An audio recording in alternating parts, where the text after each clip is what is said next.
আর সবুজ রং জান্নাতের প্রতীক। হাসান ও হোসাইনের জন্য যে ফজিলত আল্লাহ নির্ধারণ করেছেন তারই ইঙ্গিত এই জামা।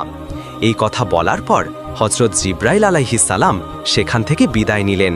ঠিক ওই সময় হজরত ফাতেমা রাদিয়াল্লাহু তাআলা আনহা ঘরের মধ্যে প্রবেশ করলেন। তখন রাসূল সাল্লাল্লাহু আলাইহি ওয়াসাল্লামের চোখে পানি এসে গেল। তিনি বললেন, হে ফাতেমা, আমার এই দুটি কলিজার টুকরো যে কত বড় মর্তবা লাভ করবে তার এক ঝলক আল্লাহ রাব্বুল আলামিন আজ আমাকে দেখিয়েছেন। ফাতেমা, তোমার সন্তানদের জন্য এই জীবন যেমন পরীক্ষার তেমনই ফজিলতের।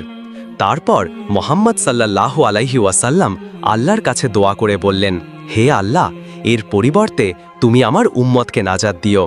এই কথা শুনে ফাতেমা রাদিয়াল্লাহু তাআলা আনহা চোখের পানি ধরে রাখতে পারলেন না এবং ভবিষ্যতের চিন্তায় ভারাক্রান্ত হয়ে উঠল।